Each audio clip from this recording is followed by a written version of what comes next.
રાજ્યમાં renewable park ડેવલપરમાં પડતી જે મુશ્કેલીઓ છે તેમને તે બાબતે ખાસ સરકાર તેમજ સરકારના ઉર્જા વિભાગને વિવિધ રજૂઆતો મળતા આ બાબતે ખાસ તાજેતરમાં જ જીઆરસીના દ્વારા ખાસ 21/9/2024ના રોજ મહત્વપૂર્ણ નિર્ણય લેવામાં આવ્યો હતો। ગુજરાતમાં કોઈ પણ ડેવલપર વિન્ડ પાર્ક અથવા કોઈ હાઇબ્રિડ પાર્ક ડેવલપ કરી શકશે અને તેનો પાવર અથવા તો જે એસેટ છે તેના નાના તેમજ મધ્યમ વર્ગના જે ઉદ્યોગો છે તેમને વેચાણ અથવા તો ટ્રાન્સફર પણ કરી શકાશે। આ નિર્ણયથી અંદાજિત 300 મેગાવોટના પ્રોજેક્ટ કમિશન પણ થઈ શકશે। ઓપન એક્સેસમાં પણ નવા 2 ગીગાવોટના પ્રોજેક્ટ આગામી 4 વર્ષમાં ડેવલપ થશે, જેનાથી અંદાજિત 1 લાખ માણસોને રોજગારીની તક ઉત્પન્ન થશે। સૌ જાણીએ છીએ કે સામાન્ય રીતે વીજળી અને વીજળીનો વપરાશ દરેકના જીવનમાં એટલે કે આપણું શહેરી જીવન, ગ્રામ્ય જીવન, ખેતીવાડી અને ઉદ્યોગો માટે વીજળી એક અગત્યનું પરિબળ છે અને આપણી ગુજરાત સરકાર જે છેલ્લા 3 થી 4 વર્ષથી સતત વીજળી એક પણ દિવસના લોડ શેડિંગ વગર આપી રહી છે, ત્યારે અતિવૃષ્ટિ થવાના લીધે આપણે અહીંયા પાણી ઘણું બધું વરસ્યું હોવા છતાં પણ જ્યારે આપણો મગફળીનો પાક, જીરું જેવા પાકો જ્યારે વરસાદના અભાવે 10 દિવસ 15 દિવસથી વરસાદ નહીં હોવાથી ખેડૂતોને મગફળીનો પાક લેવાની મુશ્કેલી સર્જાઈ, ત્યારે ખેડૂતો ધારાસભ્યોએ રજૂઆત કરી અને આપણા મુખ્યમંત્રી શ્રી સાથે પરામર્શ કરીને અમે નિર્ણય લીધો કે જે વિસ્તારમાં મગફળીનો પાક છે અને વરસાદની તંગી છે ત્યાં 8 કલાક જે આપણે વીજળી આપીએ છીએ એના બદલે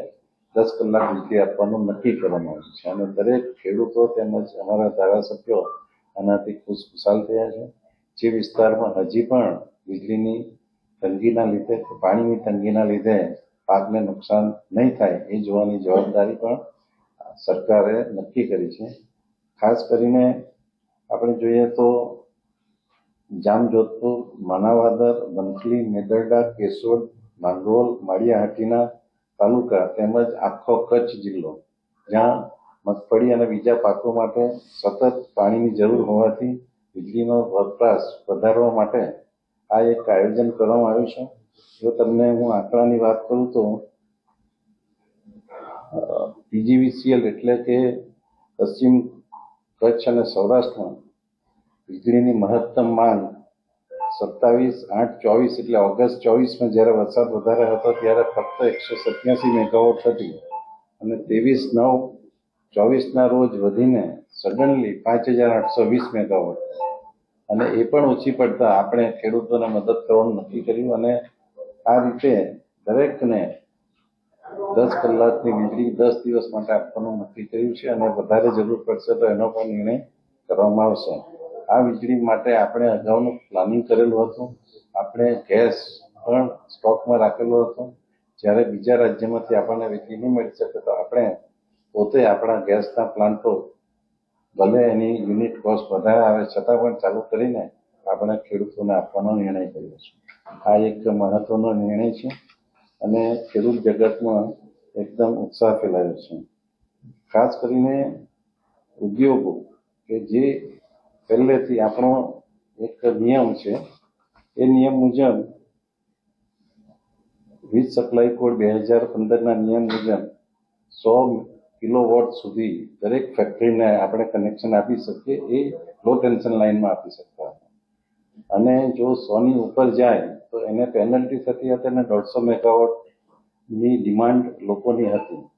અને 150 મેગાવોટ જો કરવામાં આવે કે 100ની ઉપર મેગાવોટ કરવામાં આવે તો એના માટેનો ટ્રાન્સફરનો અને બધો ખર્ચો એ કંપનીએ કરવો પડતો। નાના ઉદ્યોગકારોની માંગણી હતી અને એમને ઘણી બધી તકલીફ પડતી હતી કારણ કે નાની ફેક્ટરીમાં જગ્યાની પણ સંકળાશ હોય, ત્યારે આ વખતે આપણે એવો નિર્ણય લીધો અને આપણે જીઆરસીમાં રજૂઆત કરી। માનનીય મુખ્યમંત્રી છે પણ આ વાતને સમર્થન આપીને અમે જીઆરસીનો ઓર્ડર લીધો અને હવેથી 150 કિલોવોટ સુધી કોઈ પણ જાતના ટ્રાન્સફોર્મરના ખર્ચા વગર નાના ઉદ્યોગોને આ રાહત આપવામાં આવી છે। એટલે સમગ્ર એમએસએમઈ ઉદ્યોગો આનાથી એકદમ ખુશ છે અને સમગ્ર ગુજરાતમાં દરેકે દરેક ઉદ્યોગકારોને આનો લાભ મળવાનો છે અને આના લીધે આપણા ગુજરાત